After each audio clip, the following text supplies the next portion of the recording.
Done है। हाँ भाई, क्या हाल चाल है? बढ़िया सब लोग, एकदम फर्स्ट क्लास। चलो सर, अब जो है वो हम लोग जो बात स्टार्ट करते हैं।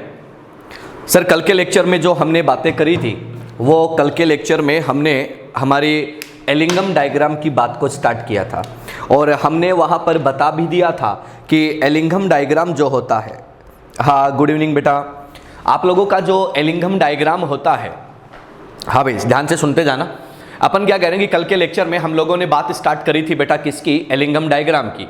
और एलिंगम डायग्राम बच्चों आपका जो होता है वो हमने देख लिया था कि एलिंगम डायग्राम किसके बीच में बनता है, क्या होता है, रीजन क्या होता है, उसका कॉन्सेप्ट क्या होता है, किस पर बेस्ड होता है, ये सारी बातें बच्चों हमने कल के लेक्चर में देख ली थी। ठीक है, वहाँ तक हमें मेरे हिसाब से कोई प्रॉब्लम नहीं होनी चाहिए। अगर किसी बच्चे को प्रॉब्लम है तो वो कॉमेंट सेक्शन में बता सकता है कि सर हमें क्या है, प्रॉब्लम है। ठीक है, वैसे बहुत ही सिंपल बातें हमने करी थी, तो मेरे हिसाब से आपको कोई प्रॉब्लम नहीं होगी। ठीक है, तो चलिएगा, कोई डाउट हो तो बता देना, अदरवाइज हम लोग आगे स्टार्ट करते हैं।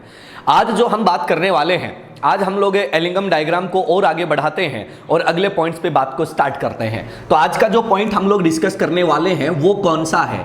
तो अपन क्या बोलेंगे बेटा? Formation of metal oxide. ध्यान से सुनना क्या कह रहे हैं। फॉर्मेशन ऑफ मेटल ऑक्साइड, यानी कि मेटल ऑक्साइड जो होता है उस मेटल ऑक्साइड के निर्माण की बात करते हैं, फॉर्मेशन की बात करते हैं। जब देखो सर मेटल ऑक्साइड का फॉर्मेशन होगा तो वहां पर क्या क्या चीजें आएंगी और उनके रिजल्ट्स जो है बेटा हमें क्या मिलेंगे, उन पर हम लोग थोड़ा सा डिस्कशन करते हैं। ध्यान से सुनना, आप लोगों के पास कोई मेटल है, वो मेटल सॉलिड या लिक्विड किसी भी स्टेट में हो सकता है। ध्यान से सुनना, मेटल सॉलिड या लिक्विड किसी भी स्टेट में हो सकता है। आप लोग ऑक्सीजन के साथ उसका रिएक्शन करवा रहे हो, ऑक्सीजन गैसियस फॉर्म में है और आप लोगों के पास क्या बन जाता है? Metal oxide. आप सब जानते हैं कि मेटल ऑक्साइड जो होता है वो सॉलिड स्टेट में बनता है। ठीक है, मेटल ऑक्साइड जो है वो सॉलिड स्टेट में बनता है। अब अपन क्या कह रहे हैं कि सर यहां पर रिएक्शन को बैलेंस कर लेते हैं, तो रिएक्शन को बैलेंस करें तो आपके पास इस टाइप का एक सिंपल सा रिएक्शन बन जाता है। ना भी करो तो काम चल जाएगा, डजंट मैटर। वैसे जनरली जो है वो हम लोग पर मोल ऑक्सीजन का कंजप्शन लेके चलते हैं। क्या लेके चलते हैं? पर मोल ऑक्सीजन जो है वो लेके चलते हैं। ठीक है, अब सुनना, अब यहां पर अपन बात करते हैं कि यहां पर जो ग्राफ बनेगा वो ग्राफ कैसा बनेगा। तो आप लोग क्या कहते हो कि सबसे पहले हमें देखना पड़ेगा चेंज इन एंट्रोपी, और चेंज इन एंट्रोपी क्या होता है? Entropy of product minus entropy of reactant. Product का एंट्रोपी और रिएक्टेंट का एंट्रोपी। देखो सर यहां पर गैसियस मोल कोई नहीं है तो यहां पर 0 आ जाएगा, यहां पर एक गैसियस मोल है तो आप लोग क्या बोलोगे? आपका जो चेंज इन एंट्रोपी है वो कैसा आएगा? नेगेटिव। अपन कहते हैं कि सर आपका जो स्लोप होता है, यानी कि ग्राफ का जो स्लोप होता है, उस स्लोप की अपन क्या करेंगे? चर्चा करेंगे। स्लोप क्या होता है? तो आप क्या कहते हो? Minus of delta S. Sir minus minus क्या बन जाएगा? प्लस, तो अपन क्या बोलेंगे? स्लोप कैसा आएगा? पॉजिटिव। क्लियर है? स्लोप क्या होता है? Minus of delta S. तो आप क्या बोल दोगे कि sir minus of delta S होता है और ये ऑलरेडी माइनस में है तो कैसा हो जाएगा? पॉजिटिव। यानी कि स्लोप कैसा आएगा बच्चों? पॉजिटिव। अब देखना, अपन यहां पर क्या कहते हैं कि सर आप लोगों का डेल्टा जी और ये आप लोगों का कौन है? टेम्परेचर। ये आप लोगों की कौन सी लाइन है? तो अपन कह रहे हैं कि सर ये 0 लाइन है, इसके ऊपर डेल्टा जी पॉजिटिव है। जिसके लिए डेल्टा जी पॉजिटिव होगा वो नॉन स्पॉन्टेनियस होगा, और नीचे वाले के लिए डेल्टा जी कैसा है? नेगेटिव है। तो अब ध्यान से सुनना, अपन क्या कह रहे हैं कि सर यहां पर स्लोप पॉजिटिव है, ऑक्साइड का फॉर्मेशन रूम टेम्परेचर पर अपने आप होता है, तो ग्राफ बच्चों आपको किस टाइप का मिलता है? इस टाइप का। ग्राफ बच्चों किस टाइप का मिलता है? इस टाइप का। इस ग्राफ से हम लोग क्या क्या कंक्लूजन निकाल सकते हैं? तो अपन क्या कह रहे हैं कि ध्यान से सुनना, क्या मैं ये कह दूंगा कि एज टेम्परेचर क्या कर दो बेटा? इंक्रीज। क्या बोला? टेम्परेचर को बढ़ा दो। टेम्परेचर को बढ़ा दो तो क्या मैं ये कह दूंगा कि डेल्टा जी का वैल्यू जो है वो पॉजिटिव डायरेक्शन में जा रहा है? डेल्टा जी का वैल्यू जो है वो मोर पॉजिटिव होने की तरफ जा रहा है।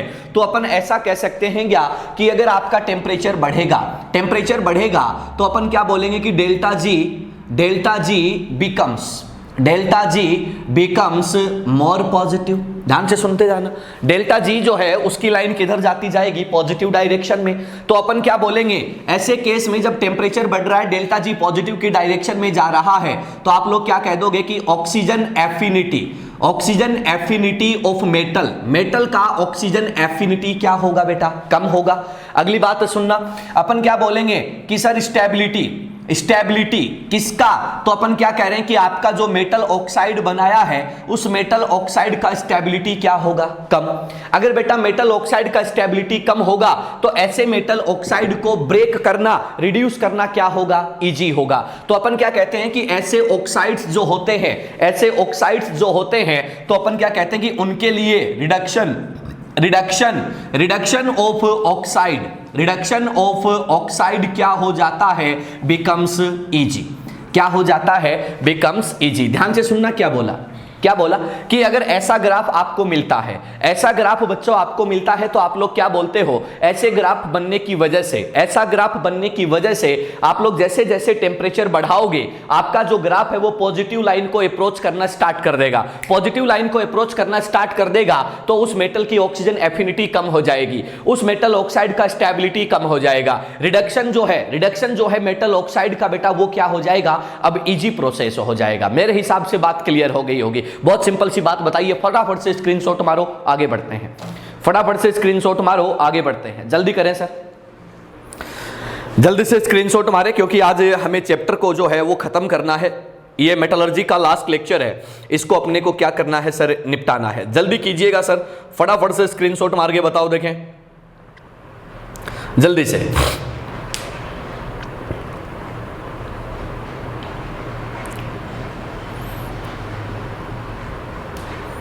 हो गया भाई, जल्दी करें सर, जल्दी करें। हो गया, चलो ठीक है। अब अगले पॉइंट पर चलते हैं, चलिएगा। अब देखो सर, इसी में हम लोग थोड़ा और आगे बढ़ते हैं। आपने कहा कि सर अगर ऐसा सिचुएशन आपको मिलता है, ऐसा कंडीशन बेटा आपको मिलता है तो आप लोगों के साथ क्या क्या होगा, वो सुनने की कोशिश करना। ध्यान से सुनना। अपन क्या कह रहे हैं कि अगर ऐसा सिचुएशन होता है कि टेम्परेचर बढ़ने के साथ मेटल ऑक्साइड का रिडक्शन जो है वो इजी हो जाता है, अगर मेटल ऑक्साइड का रिडक्शन इजी हो जाता है तो ऐसा कहां पर क्या क्या होता है वो सुनना। पहला पॉइंट देखो सर, यहां पर मैं बात करूंगा बेटा कुछ नोबल मेटल्स की। नोबल मेटल आपने देखे होंगे, आपने एक दिन पहले भी बात करी थी रिडक्शन में कि गोल्ड और प्लेटिनम दो ऐसे मेटल हैं जो क्या होते हैं, ऑक्साइड फॉर्मेशन नहीं करते। तो अपन क्या कहते हैं, ध्यान से सुनना, अपन बोलेंगे बेटा नोबल मेटल्स, अक्रिय धातुएं, Nobel metals gold and platinum. Nobel metal है कौन, गोल्ड एंड प्लेटिनम। ये रूम टेम्परेचर पर ऑक्साइड नहीं बनाते। तो सुनिएगा, Nobel metals gold and platinum does not form oxide। कहां पर, at room temperature। बेटा रूम टेम्परेचर पर ये ऑक्साइड नहीं बनाते हैं। बच्चों अगर रूम टेम्परेचर पर ये ऑक्साइड नहीं बनाते हैं, ध्यान से सुनना, अगर रूम टेम्परेचर पर ये ऑक्साइड नहीं बनाते हैं, ध्यान से सुनना मैं जो बोल रहा हूं, क्या कि सर ये मेटल ऑक्साइड जो है वो रूम टेम्परेचर पर क्या नहीं बना रहे, मेटल जो है वो ऑक्साइड नहीं बना रहे, तो अपन क्या बोलेंगे, इनके लिए डेल्टा जी कैसा आएगा, पॉजिटिव। डेल्टा जी कैसा आएगा, पॉजिटिव। तो अपन क्या बोलेंगे कि noble metals gold and platinum does not form oxide at room temperature, so it's starting point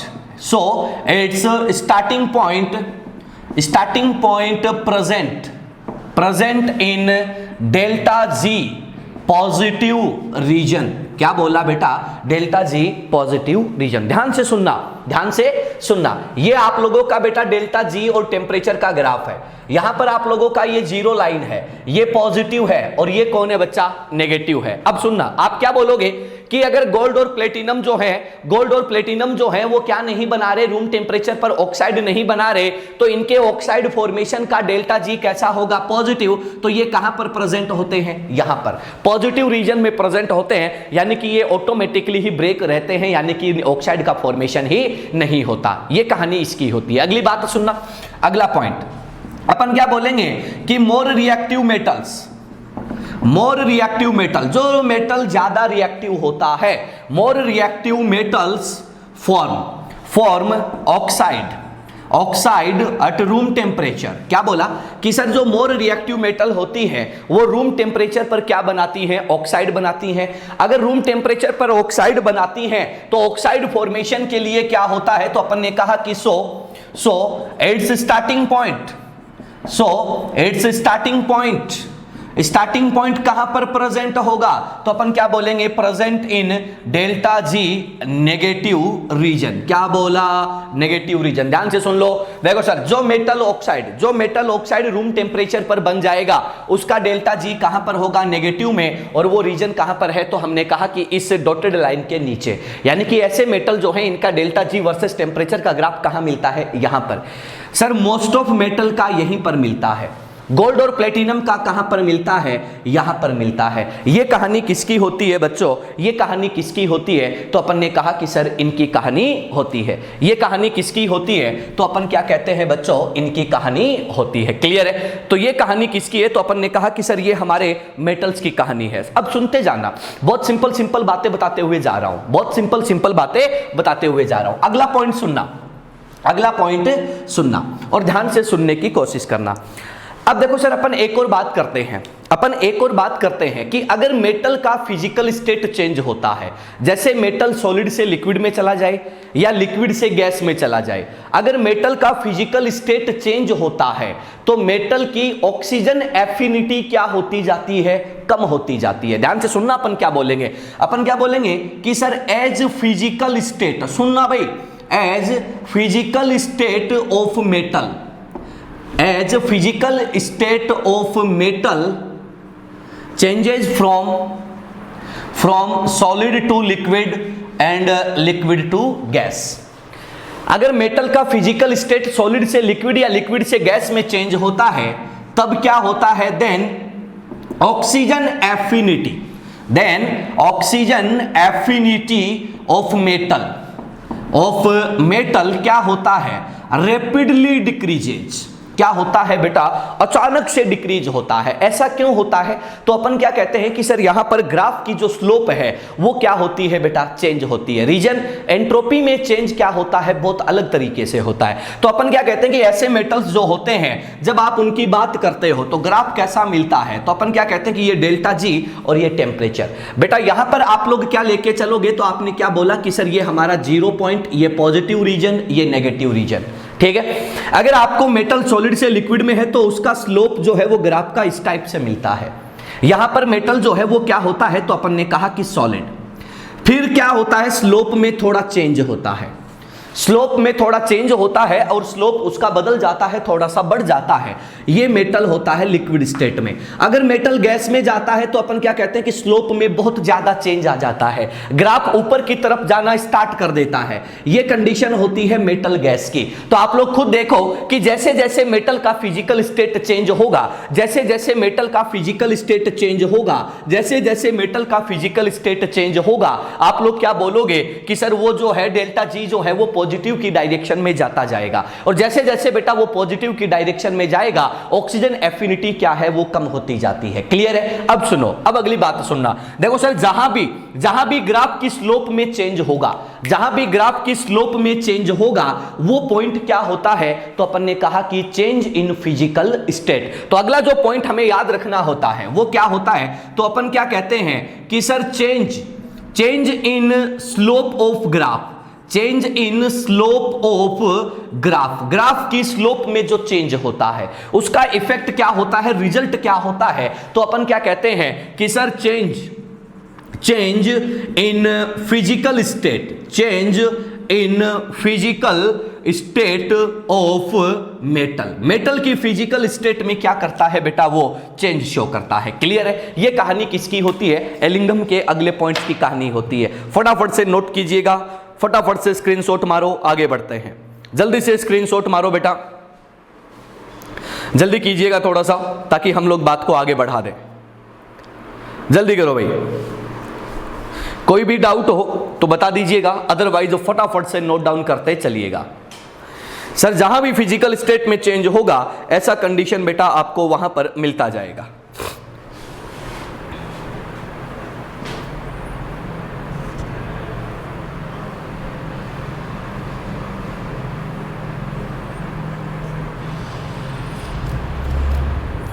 जल्दी कीजिएगा sir.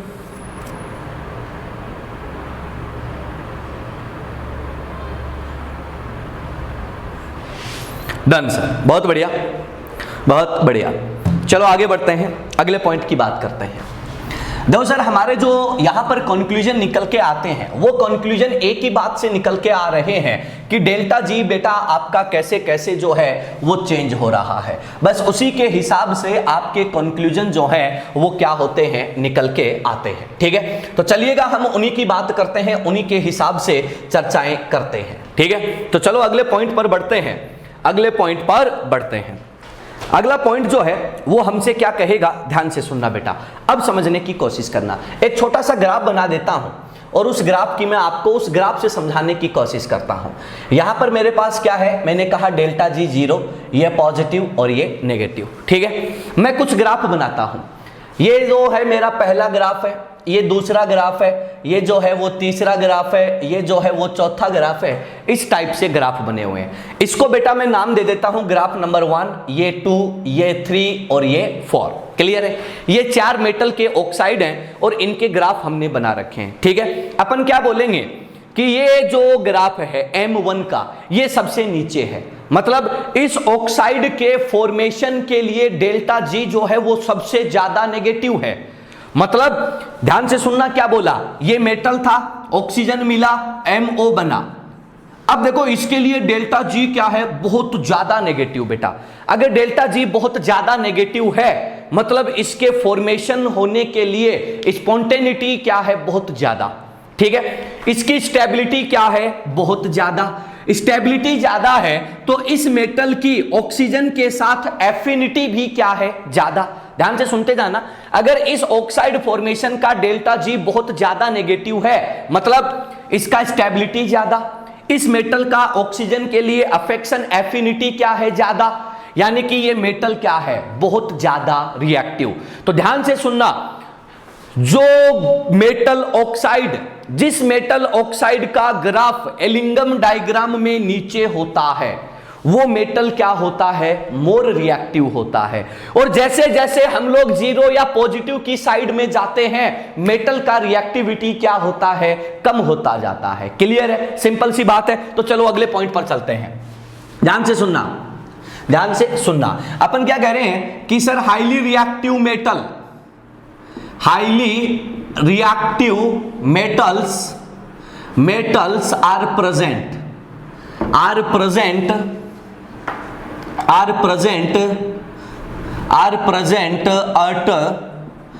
lower position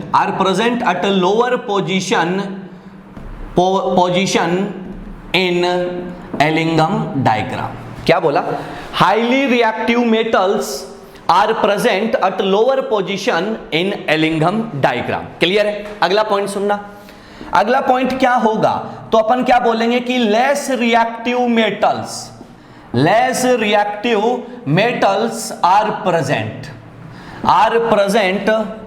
eight upper position in Ellingham diagram. क्या बोला बेटा, जो ज्यादा रिएक्टिव है वो नीचे होगा और जो कम रिएक्टिव है वो कहां पर होगा, ऊपर होगा। क्लियर है। अब तुम एक बात जानते हो कि जो ज्यादा रिएक्टिव होता है वो कम रिएक्टिव को रिड्यूस करेगा, जो ज्यादा रिएक्टिव होगा वो कम रिएक्टिव को रिड्यूस करेगा। क्यों करेगा, जो ज्यादा रिएक्टिव है उसको ऑक्सीजन ज्यादा चाहिए, जो कम रिएक्टिव है उसको ऑक्सीजन कम चाहिए। तो अपन यहां पर क्या बोलेंगे, ध्यान से सुनना कि अब रिड्यूसिंग एजेंट कैसे निकलेगा। तो अपन क्या बोलेंगे, ध्यान से सुनना, मेटल्स which are present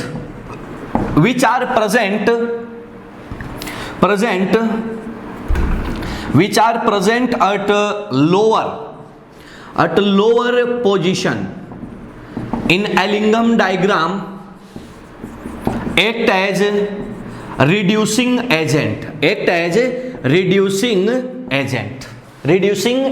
किसके लिए, तो अपन ने कहा कि फॉर अपर मेटल ऑक्साइड। क्या बोला, फॉर अपर मेटल ऑक्साइड। ध्यान से सुन लो सर क्या बोला, ध्यान से सुन लो क्या बोला कि भैया नीचे वाला मेटल, ध्यान से सुन लेना क्या बोला, नीचे वाला मेटल ऊपर वाले ऑक्साइड के लिए क्या हो सकता है, रिड्यूसिंग एजेंट हो सकता है। नीचे वाला क्या हो सकता है, ऊपर वाले ऑक्साइड के लिए रिड्यूसिंग एजेंट हो सकता है। क्यों?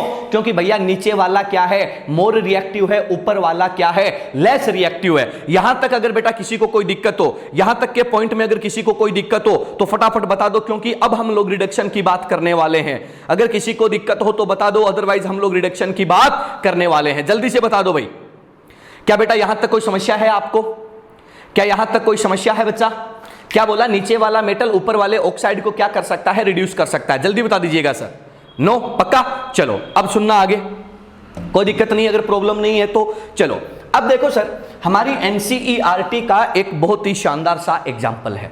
एनसीईआरटी का एक बहुत ही फेवरेट एग्जाम्पल है जो बार बार हमसे पूछा जाता है, उसी की हम चर्चा करते हैं। ठीक है, ध्यान से सुनना, एग्जाम्पल लेके चलते हैं। ग्राफ बना दे रहा हूं बेटा यहां पे, बहुत ही सिंपल, ये रहा, ये आप लोगों का डेल्टा जी वर्सेस टेम्परेचर का ग्राफ है। यहां पर जीरो है, ऊपर पॉजिटिव, नीचे नेगेटिव, ये टेम्परेचर है। ठीक है, मैं दो मेटल लेता हूं, एक तो है सर एल्यूमिनियम, एक है मैग्नीशियम। ये वेल नोन एग्जांपल है, बार बार पूछा जाता है। ठीक है, ये एनसीईआरटी में क्वेश्चन की फॉर्म में भी दे रखा है। सुनना, एल्यूमिनियम जो होता है उसका ग्राफ बेटा यहां पर प्रेजेंट होता है, एल्यूमिनियम का ग्राफ यहां पर प्रेजेंट होता है। अपन क्या कहते हैं कि अगर एल्यूमिनियम की बात करता हूं तो एल्यूमिनियम जो है, ध्यान से सुनना बेटा, एल्यूमिनियम जो होता है वो ऑक्सीजन के साथ रिएक्शन करता है और क्या बना देता है, Al2O3। क्लियर है? अब देखो सर, ध्यान से सुनना, आपको यहां पर ऑक्सीजन को 1 मोल में रखना है, पर मोल रखना है, ताकि जब हम लोग रिएक्शन को ऐड करें तो वहां पर ये कैंसल आउट हो जाए। तो अपन क्या कहते हैं कि इसको कर दो बच्चा 2/3, तो ये क्या बन जाएगा, 4/3। और आप लोगों का ऑक्सीजन जो है वो 3 से 3 कटकर 2 रह जाएगा और रिएक्शन क्या हो जाएगा, बैलेंस। अब दूसरी बात सुनना, मैग्नीशियम की रिएक्टिविटी एल्यूमिनियम से ज्यादा होती है, उसका ग्राफ जो है वो यहां से चलता है, और यहां से उसके फिजिकल स्टेट में क्या हो जाता है, चेंज हो जाता है। तो ग्राफ का जो स्लोप है बेटा वो क्या हो जाता है, बदल जाता है। तुम जानते हो मेटल का फिजिकल स्टेट सॉलिड होता है, वो यहां पर सॉलिड स्टेट में होता है और फिर क्या आ जाता है बेटा, लिक्विड स्टेट में आ जाता है। इस पॉइंट पर ग्राफ क्या कर रहा है, तो हमने कहा इंटरसेक्ट कर रहा है, एक दूसरे को कट कर रहा है। और देखो अब मैग्नीशियम वाला ग्राफ ऊपर चला गया, एल्यूमिनियम वाला नीचे चला गया। ये टेम्परेचर होता है कितना, ध्यान से सुन लेना, ये टेम्परेचर बच्चों होता है 1350 डिग्री सेल्सियस। क्लियर है?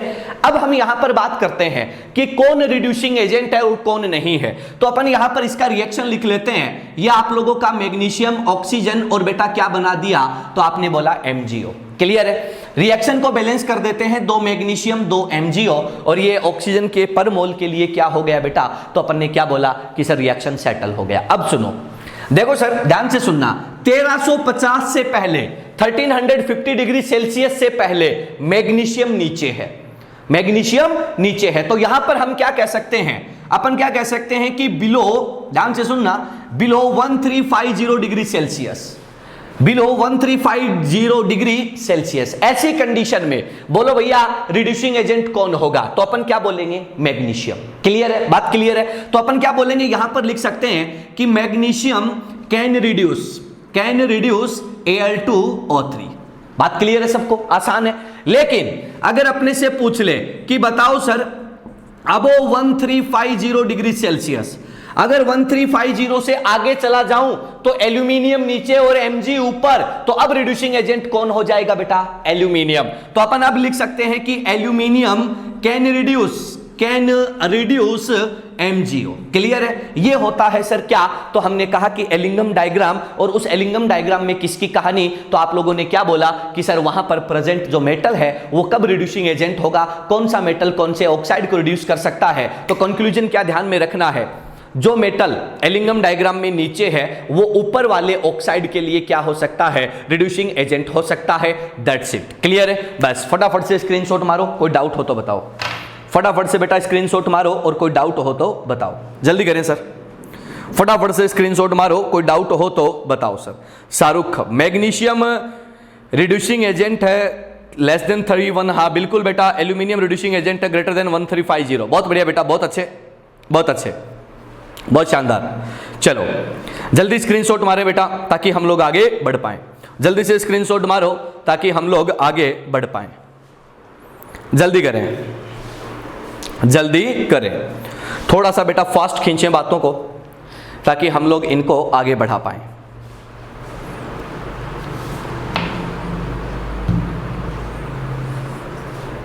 हो गया? चलो बहुत बढ़िया सर, बहुत सिंपल चीज है, बहुत आसान चीज है।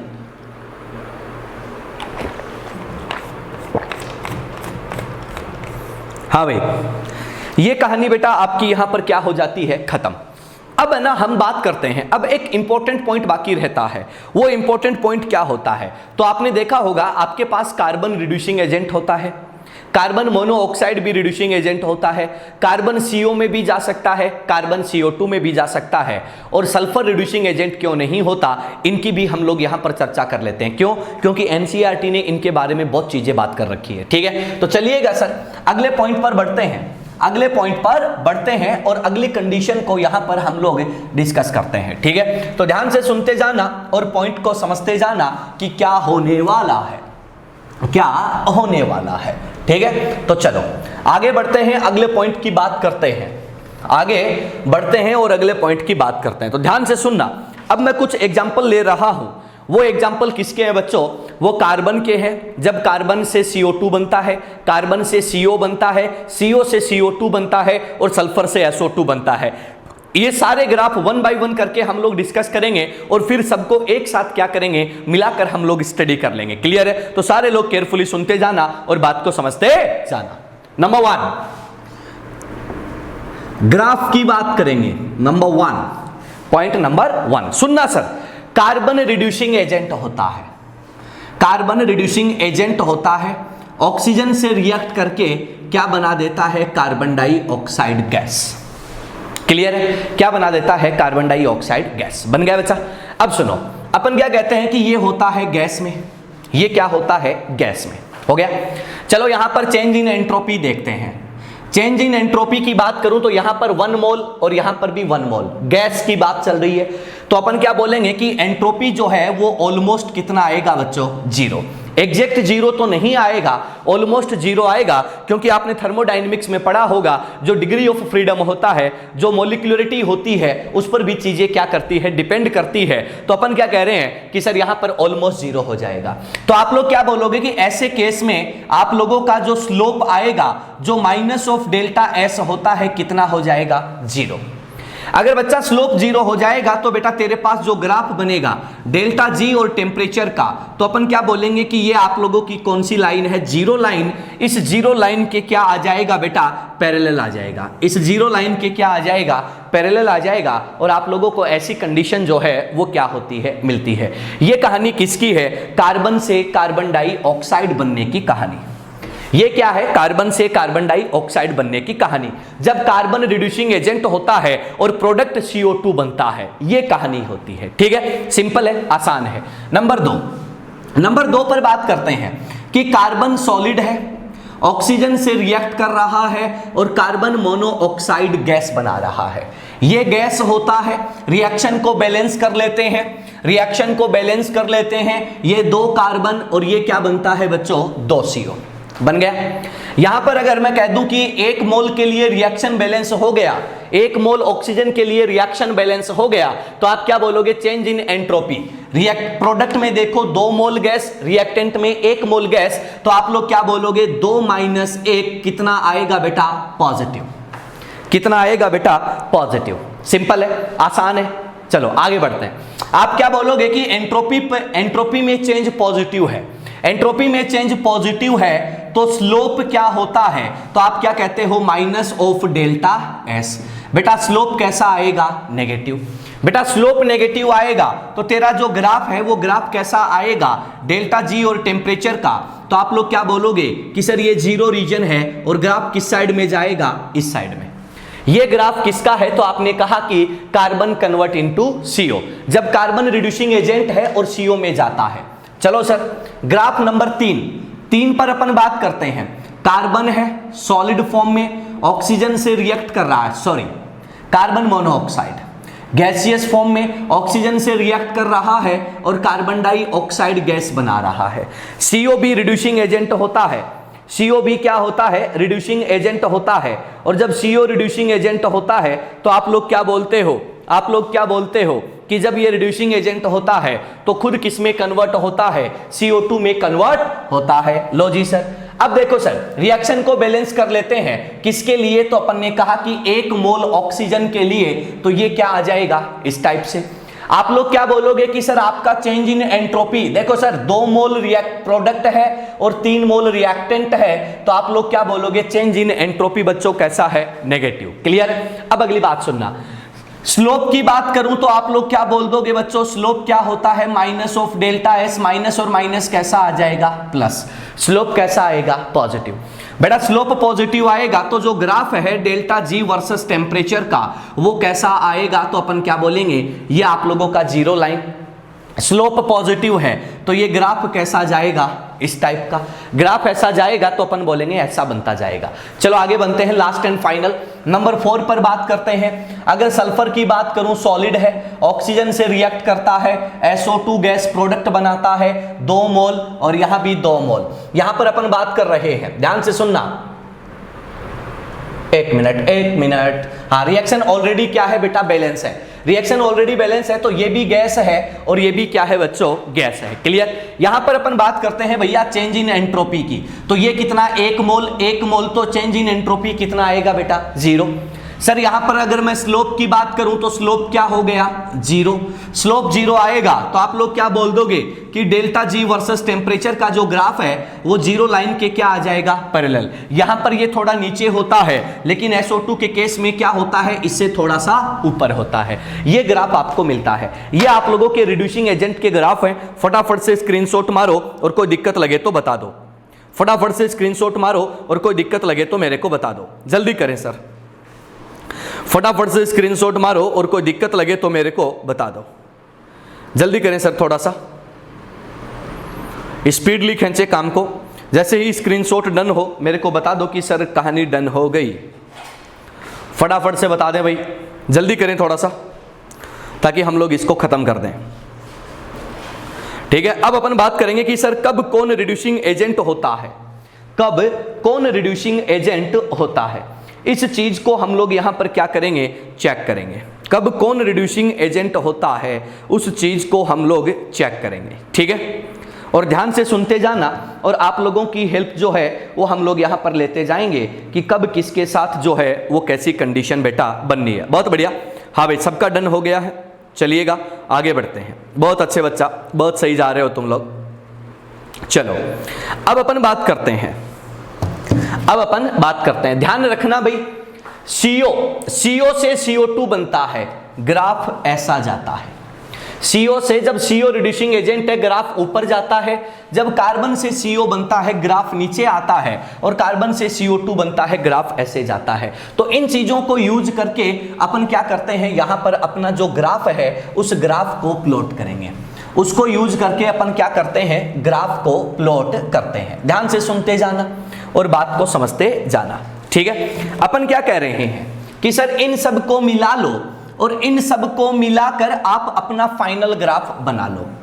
फाइनल ग्राफ बनाने जाऊं तो ये डेल्टा जी और ये टेम्परेचर, ये बेटा आप लोगों का 0 लाइन, ये आप लोगों का 0 लाइन, इससे ऊपर जाओगे पॉजिटिव, इससे नीचे जाओगे नेगेटिव। ठीक है, पहला कार्बन जब CO2 में जाता है, कार्बन जब CO2 में जाता है तो ग्राफ कैसा आता है, ऐसा, यानी कि कार्बन कन्वर्ट इनटू CO2, ये ग्राफ आपने बनाया है। ठीक है, दूसरी बात अपन कह रहे हैं कि जब CO CO2 में जाता है तो ग्राफ कैसा है सर, ये वाला। तो अपन क्या कहते हैं कि यहां पर बेटा तेरे को जो ग्राफ मिलता है वो कैसा होता है, इस टाइप का। ठीक है, यहां पर अपन बात करें तो ये क्या है, तो आपने कहा कि CO किस में जा रहा है, CO2 में। तीसरा ग्राफ किसका था, तो अपन ने कहा कि कार्बन किस में जाता है, CO में। तो आप लोग क्या कह देते हो कि यहां पर बेटा जो हमें ग्राफ मिलता है वो ग्राफ कैसा आता है, इस टाइप का। अभी यहां पर बना हुआ था, याद आ रहा होगा, वो ग्राफ किसका था, कार्बन किस में जाता है बेटा, CO में। कार्बन किस में जाता है, CO में। सिंपल सी कहानी है, आसान है, आराम से आप क्या कर सकते हो, इसको यूज कर सकते हो। देखो सर हमने तीनों ग्राफ को क्या कर दिया है बेटा, मिला दिया है। तीनों ग्राफ को क्या कर दिया है, हमने यहां पर मिला दिया है। ठीक है, बहुत ही आसान चीज आपके सामने रखी गई है। अब देखो सर, अब एक और ग्राफ हमने बनाया हुआ है सल्फर वाला। सल्फर वाले की सुन लेना, सल्फर वाला ग्राफ यहां पर होता है कार्बन से ऊपर, लेकिन इससे थोड़ा नीचे यहां पर ये क्या होता है, सल्फर कन्वर्ट इनटू SO2।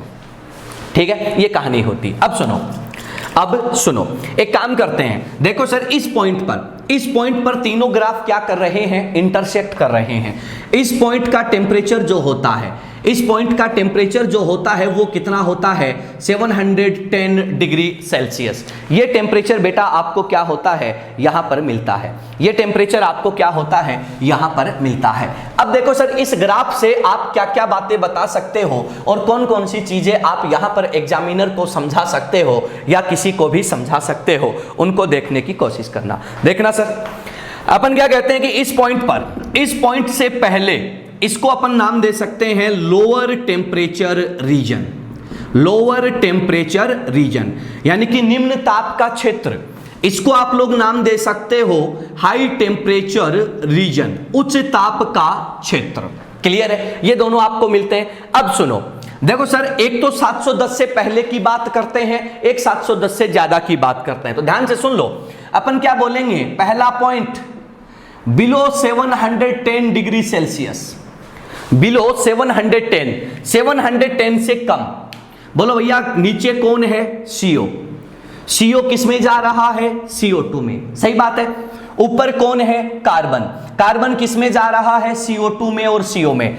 अब बोलो भैया यहां पर रिड्यूसिंग एजेंट कौन होगा, जो नीचे होगा उसकी ऑक्सीजन एफिनिटी ज्यादा है। तो अपन यहां पर पहला पॉइंट क्या लिखेंगे, जब टेम्परेचर 710 से कम है तो CO और कार्बन अगर दोनों की ऑक्सीजन एफिनिटी देखी जाए तो आप लोग क्या बोलोगे कि CO का ऑक्सीजन एफिनिटी क्या है, ज्यादा।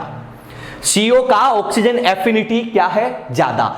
तो अपन क्या कहते हैं, लो टेम्परेचर पर 710 से कम तापमान पर आप लोगों का CO क्या होता है, बेटर रिड्यूसिंग एजेंट होता है। तो अपन क्या बोलते हैं कि यहां पर here CO is better reducing agent. CO क्या होता है, एक अच्छा अपचायक होता है, बेटर रिड्यूसिंग एजेंट होता है।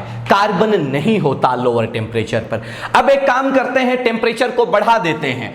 अपन क्या कह रहे हैं कि सर 710 से ऊपर चल लो, अबोव 710 डिग्री सेल्सियस, 710 से ज्यादा तापमान पर, 710 से ज्यादा टेम्परेचर पर क्या होगा, तो आप लोग क्या बोलोगे। अब देखो CO ऊपर चला गया, कार्बन से CO नीचे आ गया, तो अपन क्या बोलेंगे, कार्बन और CO अगर यहां पर ऑक्सीजन एफिनिटी देखी जाए तो आप लोग क्या बोलोगे कि ऑक्सीजन एफिनिटी किसका ज्यादा है, कार्बन का। जिसका ऑक्सीजन एफिनिटी ज्यादा वो ज्यादा रिएक्टिव और बेटर रिड्यूसिंग एजेंट। तो अपन क्या कहते हैं कि अब कौन है, तो आपने कहा कि carbon is better reducing agent. Carbon क्या है बेटा, बेटर रिड्यूसिंग एजेंट है। क्लियर है, ये कहानी होती है। अब सुनो, कई बार क्वेश्चन आता है कि क्या सल्फर को रिड्यूसिंग एजेंट लिया जा सकता है क्या सल्फर को रिड्यूसिंग एजेंट लिया जा सकता है क्या। अपन क्या बोलेंगे कि सर सल्फर बहुत सारे मेटल से क्या होता है, ऊपर प्रेजेंट होता है, इसलिए ये बेटर रिड्यूसिंग एजेंट नहीं होगा और बहुत सारे पंगे इसमें होते हैं, उनकी अपने को बात नहीं करनी। फटाफट से स्क्रीनशॉट मारो, कोई दिक्कत लगे तो बता दो। फटाफट से स्क्रीनशॉट मारो, कोई दिक्कत लगे तो बता दो। फटाफट से स्क्रीनशॉट खींचो भाई, जल्दी करें सर, फटाफट से स्क्रीनशॉट खींचो और अपन बात करते हैं। जल्दी करें भाई, जल्दी करें।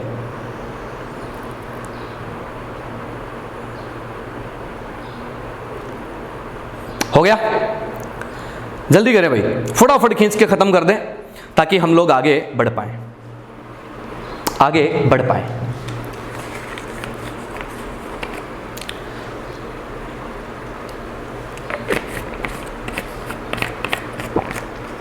चलो भाई आगे बढ़ते हैं। ये कहानी आपकी क्या होती है, खत्म। ठीक है, ये आपके रिड्यूसिंग एजेंट की कहानी खत्म, एलिंगम डायग्राम की कहानी खत्म, कैसे कैसे कौन कौन कैसे कैसे कब कब कहाँ कहाँ क्यों क्यों काम आता है उसकी कहानी खत्म। ठीक है, अब देखो सर कई बार है ना क्वेश्चन बैंक में क्वेश्चन मिल जाता है, कई बार क्वेश्चन बैंक्स में क्वेश्चन मिलता है कि कार्बन जो है उसको रिड्यूसिंग एजेंट क्यों लिया जाता है, तो सुन लो, ध्यान से सुन लो, carbon used as reducing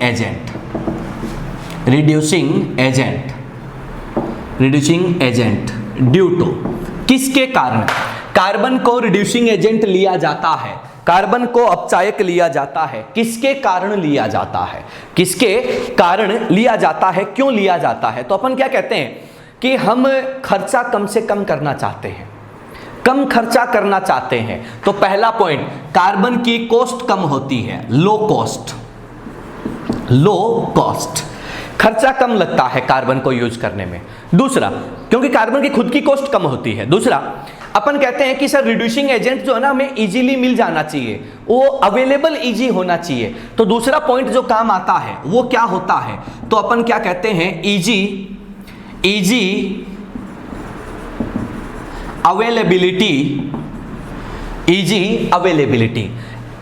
availability का मतलब क्या होता है, आसान उपलब्धता, आसानी से अवेलेबल हो जाता है, इसलिए अपन क्या करते हैं सर, इसको यूज करते हैं। सर ये लास्ट पॉइंट था एलिंगम डायग्राम में, रिड्यूसिंग में। फटाफट से इसको स्क्रीनशॉट मार के खत्म कर दो, कई बार क्वेश्चन आपको देखने को मिलेगा, जल्दी करें सर जल्दी करें ताकि हम लोग आगे बढ़ पाएं और लास्ट पॉइंट पर चल पाएं। जल्दी करें भाई, थोड़ा सा फास्ट ले लें बेटा इसको।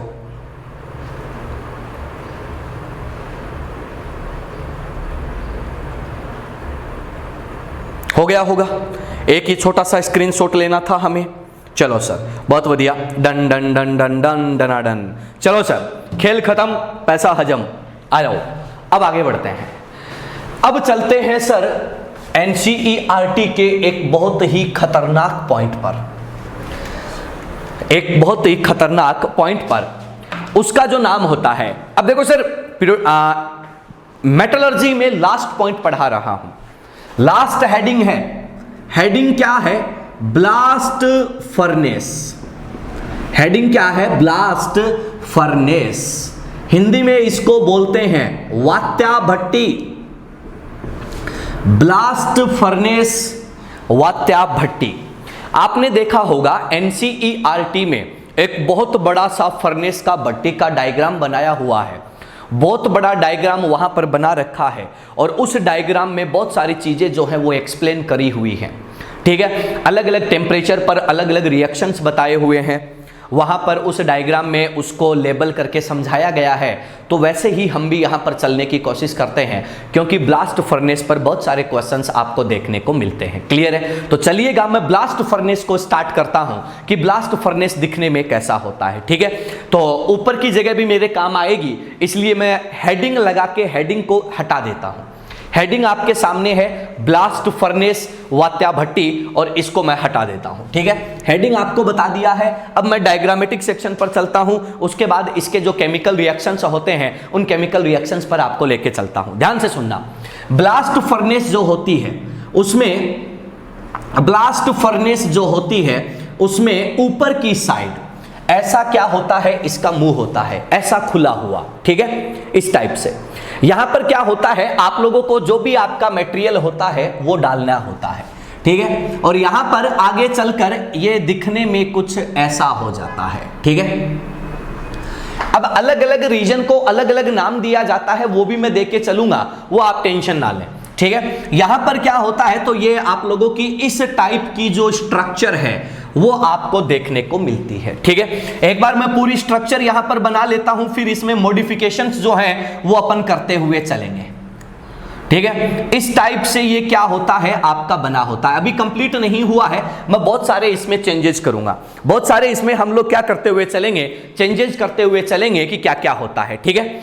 ये ऊपर वाला जो खुला हुआ एरिया होता है, इसको बोला जाता है आप लोगों की फर्नेस का थ्रोट। क्या बोला जाता है, थ्रोट मतलब गला। जो फर्नेस है, जो भट्टी है, उसका थ्रोट है, गला है, खुला हुआ मुंह है, ये होता है इसका थ्रोट, ठीक है। सिंपल है, आसान है। इस थ्रोट में से हम क्या करते हैं, इस थ्रोट में हम लोग जो डालते हैं, इस थ्रोट को थोड़ा ऐसा इस साइड लिख देते हैं, ये क्या है, तो आपने कहा कि सर ये थ्रोट है।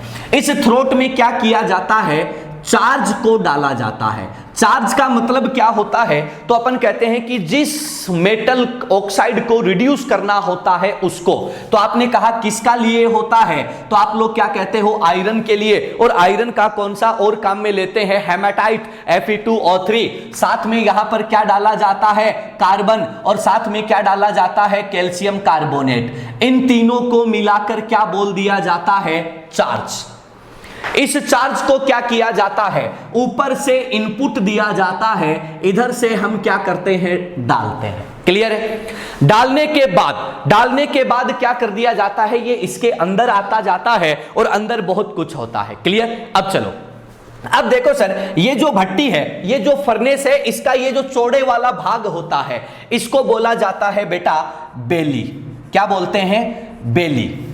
बेली का मतलब क्या होता है, तो आपने सबने सर देखा हुआ, बेली का मतलब क्या होता है, पेट यानी कि तोंद से मतलब होता है किसका, बेली। तोंद या पेट को क्या बोलते हैं, बेली। क्लियर है। तो ये इसका क्या होता है, तो अपन ने कहा बेली रीजन। क्लियर है, बात समझ में आ गई। यहां पर ये जो नीचे वाला रीजन होता है, ये नीचे वाला रीजन होता है, इसको बोला जाता है हेर्थ। क्लियर है, क्या बोलते हैं, हेर्थ। ये क्या होता है, इसका मीनिंग क्या होता है, इसको हिंदी में बोलते हैं बेटा भट्टी। हेर्थ का मतलब क्या होता है, भट्टी से होता है। ठीक है, हेर्थ का मतलब क्या होता है, भट्टी से होता है। बात पल्ले पड़ गई, आसान चीज है। यहां से क्या होती है, बहुत ज्यादा हीट जनरेट होती है, इसलिए इसको क्या बोलते हैं, हेर्थ बोलते हैं। अब सुनो, यहां से मैं कुछ सप्लाई दे रहा हूं, ध्यान से सुन लेना। यहां से मैं क्या कर रहा हूं, कुछ सप्लाई दे रहा हूं। यहां से छोटे छोटे पतले पतले पाइप होते हैं, ध्यान से सुनते जाना भाई। यहां पर क्या होते हैं, ऐसे पाइप होते हैं। ठीक है, ये किस काम आते हैं, तो सर आपको बता दूं कि यहां पर ये जो आप लोगों को यहां पर ये जो पाइप जैसी स्ट्रक्चर दिख रही है, ये जो पाइप जैसी स्ट्रक्चर दिख रही है, ये क्या काम आती है, तो अपन ने कहा कि सर आप लोगों की जो हॉट एयर होती है, उस हॉट एयर की सप्लाई में काम आती है। किस में काम आती हैं, हॉट एयर की सप्लाई में काम आती हैं। तो यहां से हम इनको क्या देते हैं, तो अपन क्या बोलते हैं, हॉट एयर, यानी कि गर्म हवा के झोंके इसको दिए जाते हैं। यहां से हॉट एयर क्या की जाती है बच्चों, पास की जाती है। क्लियर है, ध्यान से सुनते जाना। हॉट एयर क्या की जाती है, पास की जाती है। तो अपन क्या कहते हैं कि ये वाला जो रीजन होता है जहां से हॉट एयर पास की जाती है, इसको बोला जाता है क्या, तो अपन कहते हैं, इसको बोलते हैं ट्वियर जोन। क्या बोलते हैं, ट्वियर जोन। क्या बोलते हैं, ट्वियर जोन। ट्वियर का मतलब क्या होता है, वायु नलिका, जहां से हवा पास की जाती है। तो हिंदी में आप लोग इसको क्या बोल सकते हो, वायु नलिका क्षेत्र।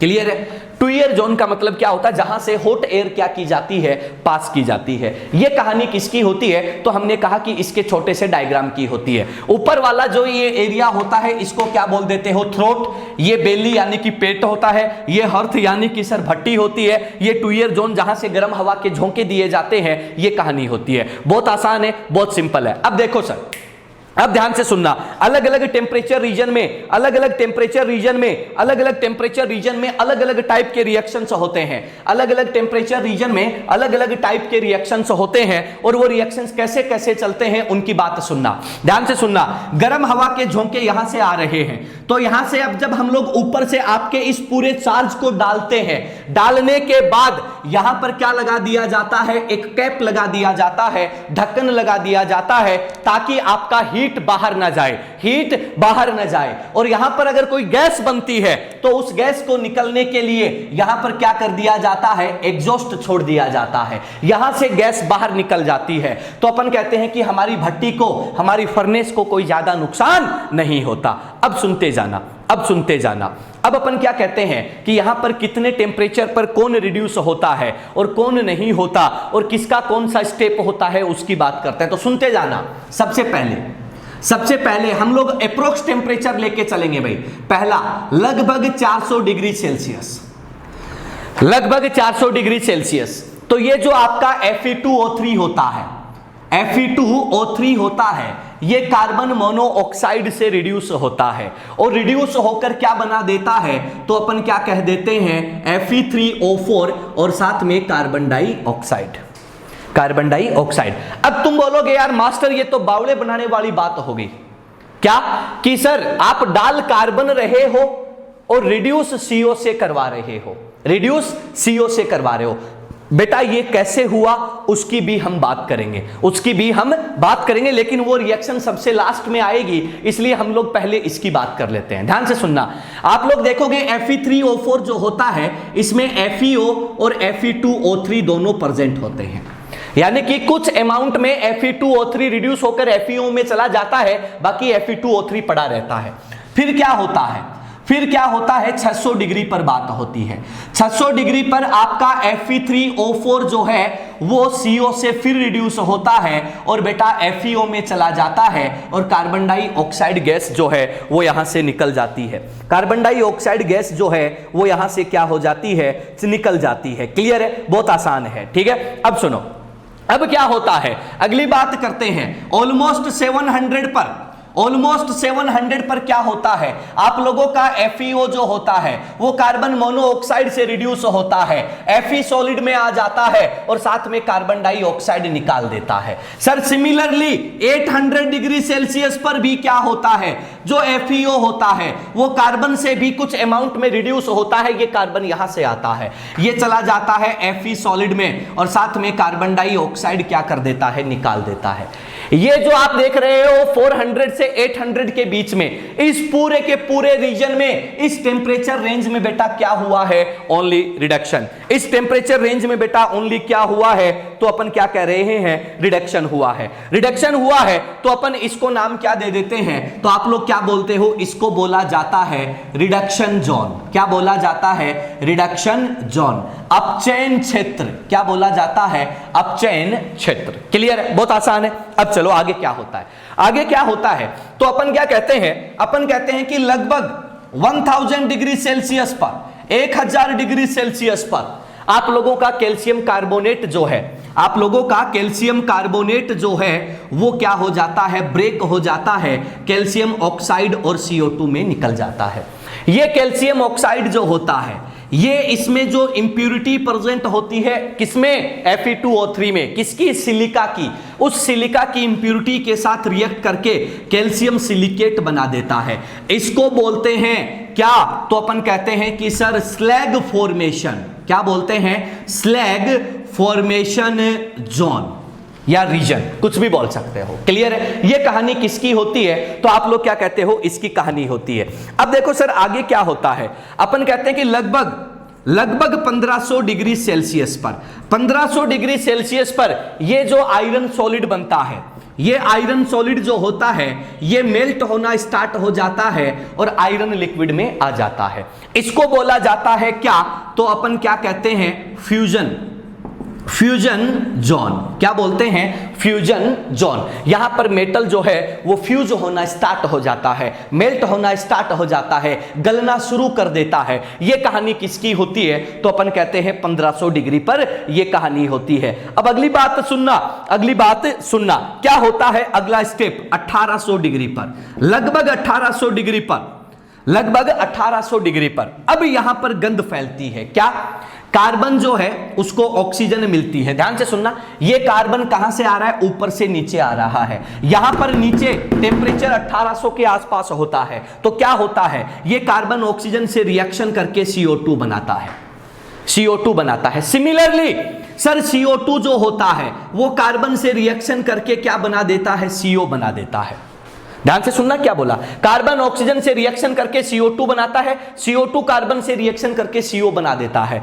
ये जो रिएक्शन होती है इसके लिए डेल्टा H होता है नेगेटिव, और ये जो रिएक्शन होती है इसके लिए बेटा डेल्टा H कैसा होता है, पॉजिटिव। पॉजिटिव भी कैसा, स्लाइटली, थोड़ा सा पॉजिटिव होता है। तो अपन क्या कहते हैं कि यहां पर इन दोनों से क्या मिल जाता है, इन दोनों से आपको क्या मिल जाता है, तो अपन क्या कहते हैं, ध्यान से सुनना, CO2 से CO2 निकल जाता है। यहां पर 2 कार्बन होते हैं, एक ऑक्सीजन से रिएक्शन करते हैं और 2 मोल CO बना देते हैं। ये ज्यादा एक जो कम एंडो, तो रिजल्टेंट में क्या मिलता है, डेल्टा H नेगेटिव मिलता है। ये CO नीचे से ऊपर उठता है और नीचे आते हुए Fe2O3 को क्या करता जाता है, रिड्यूस करता जाता है। अब सुनो, ये FeO थोड़ा बहुत बच जाता है, ये FeO थोड़ा बहुत बच जाता है और नीचे आ जाता है। जब नीचे आ जाता है तो यहां पर बचा हुआ FeO जो होता है वो कार्बन से रिड्यूस हो जाता है और Fe लिक्विड में आ जाता है और कार्बन डाइऑक्साइड, कार्बन मोनोऑक्साइड यहां से निकल जाती है।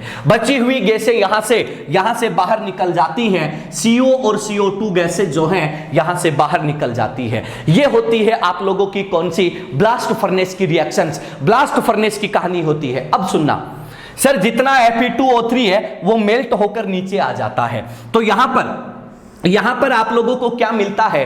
तो अपन ने कहा कि आयरन, कौन से फॉर्म में? लिक्विड में, मोल्टन स्टेट में। इसके ऊपर कौन आ जाता है? Calcium silicate. ये क्या है बेटा? स्लैग। ये इसके ऊपर क्या बना लेता है? लेयर बना लेता है। लेयर बनाने से फायदा क्या है? आयरन का ऑक्सीडेशन नहीं होगा। अब आगे ऑक्सीडेशन नहीं होगा। यहां से क्या होता है? यहां से एक एग्जॉस्ट होता है जिसकी हेल्प से आप क्या कर सकते हो? स्लैग को बाहर निकाल सकते हो। क्या कर सकते हो? स्लैग को बाहर निकाल सकते हो। ये यहां से स्लैग बाहर निकल जाएगा। ये बचा हुआ आयरन जो है यहां पर एक एग्जॉस्ट होता है, यहां से आप इसको क्या कर सकते हो? बाहर निकाल सकते हो। और यहां से जो मिलता है उसको बोला जाता है पिग आयरन। क्या बोला जाता है?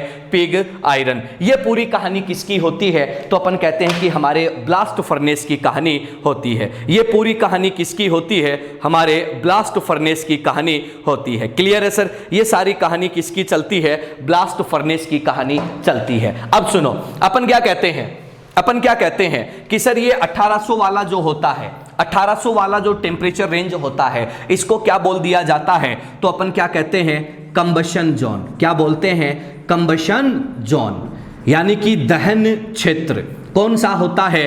तो आप लोग क्या बोल देते हो? 1800 डिग्री वाला जो जोन है उसको क्या बोल दिया जाता है? Combustion zone. यहां पर कंबशन होता है इसलिए इसको कंबशन जोन बोल दिया। क्लियर है? ये कहानी किसकी है? तो अपन कह रहे हैं कि सर ये कहानी हमारे अपने मेटलर्जी में ब्लास्ट फर्नेस की कहानी है। फटाफट से स्क्रीनशॉट मार लो, अगर कोई डाउट लगे तो मेरे को बता दो। जल्दी करें सर, फटाफट से स्क्रीनशॉट मार लो, अगर किसी भी पॉइंट में कोई डाउट लगे तो मेरे को बता दो। फटाफट से स्क्रीनशॉट मार लो और कोई डाउट लगे तो मेरे को बता दो। जल्दी करें भाई, जल्दी करें।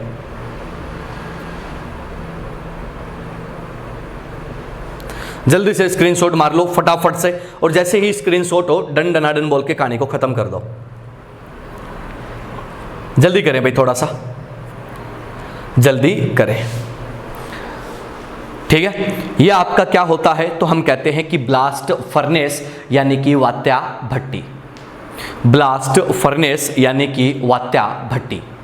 हाँ भाई, हो गया? ब्लास्ट फर्नेस यानी कि वात्या भट्टी। ठीक है, अगर कहीं पर जगह हो, मैं एक काम करता हूं, इसमें जगह तो मेरे को नहीं दिख रही, लेकिन एक जगह पर मेरे को जगह दिख रही है और उसमें मैं लिख देता हूं। स्क्रीनशॉट दोबारा ले लेना ताकि कभी दोबारा पढ़ना पड़े तो दिक्कत ना आए। ब्लास्ट फर्नेस इसके बीच में लिख देते हैं। स्क्रीनशॉट दोबारा से ले लो बेटा, ताकि आपको याद रहे कि ये है क्या, है ना? कहीं पर हेडिंग दिख नहीं रहा ना इसमें, तो बीच में हेडिंग लगा दो। बीच में हेडिंग लगा दिया ब्लास्ट फर्नेस, और फटाफट से स्क्रीनशॉट मार दो इसका नया स्क्रीनशॉट चेप दो और कहानी को खत्म करो। नया स्क्रीनशॉट चेप दो और कहानी को खत्म करो। हो गया भाई सबका? नया स्क्रीनशॉट चिपका दिया सबने? ठीक है सर, ये कहानी किसकी होती है? ब्लास्ट फर्नेस की। इसी के साथ चलो, हो गया भाई सबका? डन डनाडन बोल दो यार मेरे बच्चों, जल्दी करो। हो गया? ठीक है, अब सुनो, इसी के साथ आप लोगों का जो मेटलर्जी वाला चैप्टर है, मेटलर्जी का जो चैप्टर है वो क्या होता है? खत्म। मेटलर्जी अपना खत्म है, टोटली सारी चीजें आपको बता दी है। अब आपकी रिस्पॉन्सिबिलिटी है रिवीजन करें, क्वेश्चन बैंक लगाएं, एनसीईआरटी पढ़ें।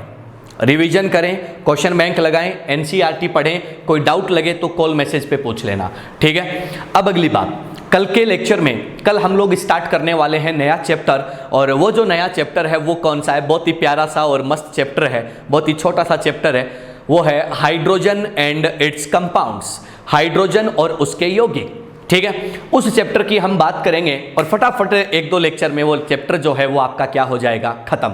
उसके बाद अपन बात करेंगे एस ब्लॉक की और उसके बाद बात करेंगे डी ब्लॉक की। तो ब्लॉक केमिस्ट्री का जो बचा हुआ पोर्शन है वो हम लोग क्या करेंगे, कल से स्टार्ट कर देंगे और उन चीज़ों को बेटा लपेट देंगे। ठीक है सर, तो चलिएगा आज का लेक्चर यहीं समाप्त करते हैं, आगे बढ़ते हैं और बात को खत्म करते हैं, ठीक है। चलो सर, मिलते हैं अगले लेक्चर में कल सुबह मॉर्निंग में। Okay, bye.